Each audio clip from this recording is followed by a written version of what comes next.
how we can leave our bad habits.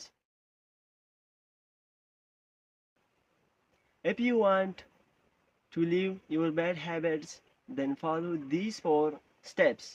څنګه چې ما مخکې وویل که چېرته ستاسو په باډۍ کې هم بد عادت وي او ته غواړې چې زه دا بد عادت د خپلې باډۍ څخه ډیلیټ کړم یا د خپلې باډۍ څخه وباسم، نو دې لپاره به ته 4 لارې ازمایې. که چېرته تا دا 4 لارې وازمایلې نو په ګارنټۍ سره ته د دا بد عادت خپل پرېښودلی شي. نو هغه 4 لارې کومې دي؟ په هغه کې پس نمبر کوم سټپ چې دی ایټ انویزیبل. د مثال په طور که ته غواړې چې زه هغه بد عادت پرېږدم په کوم باندې چې ته اموخته شوی یې، نو باید ته د هغه متعلق هغه ځای پرېږدې چې تا ته کوم ځای دغه عمل در یادوي. یعنې ته هغه ځای ته تګ مه کوه کوم ځای چې تا ته دغه عمل در یادوي. یعنې که هغه ستا ملګری هم ولنه وي، که تا ته بد عمل در یادوي، ته باید دغه څه هم ناسته پاسته ختمه کړي. میک اټ unattractive. میک اټ unattractive مطلب دا دی چې د دې دلچسپي د زړه نه وباسي. یعنې مطلب دا دی چې د دې عمل نه په زړه کې نفرت وکړه. سایکالوجیست وایي چې هغه بد عادت کوم چې ته لرې باید ته د هغه د فایدې په ځای په بدۍ سوچ وکړي.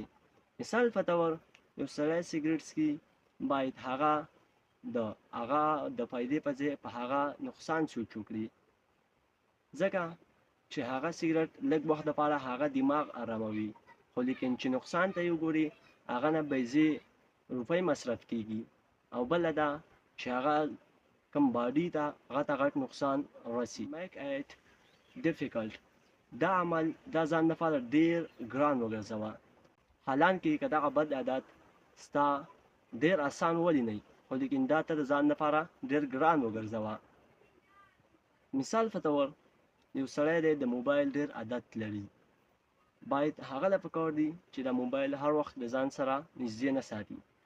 هغه باید موبایل په یو داسې ځای کې کیږدي چې هغه ځای ترې لرې وي، یا په بله کوټه کې کیږدي، یا یې په داسې ځای کې وي چې هغه ته د هغه ورتلل لږ مشکل وي. unsatisfying. د دې مطلب دا دی چې دا عمل دا عادت د خپل ځان لپاره داسې وګرځوه چې په دې کې تا ته هیڅ خوشحالي نه محسوسیږي. مثال په طور ته د خپلو نږدې ملګرو په مخ کې ځان سره وعده وکړه چې دا عمل به بیا زه نه کوم، یا دا بد عادت به بیا زه نه کوم، یا پرې شرمندګي احساس کا. سایکالوجیست دا هم وایي چې انسان بد او ښه عادات کوم دي، ترڅو چې بد عادات او ښه عادات وپېژني. نو سایکالوجیست وایي چې د انسان ښه عادت هغه عادات دي کوم چې دا خپل هدف ته نږدې کوي، یعنې خپله کوم ګول مقصد یې وي هغه ته نږدې کوي. د انسان ښه عادات دي، او هغه عادات کوم چې انسان د خپل هدف مقصد او ګول نه لرې کوي هغه د انسان بد عادات دي. بیا یو بل تعریف یې داسې کوي چې هغه عادات کوم چې تا ته په لرې وخت کې ښه نتیجه درکوي، یعنې په اوږد وخت کې تا ته ښه نتیجه درکوي، هغه ستا ښه عادات دي، او هغه عادات کوم چې تا ته په لرې وخت کې بده نتیجه درکوي دا ستا بد عادات دي.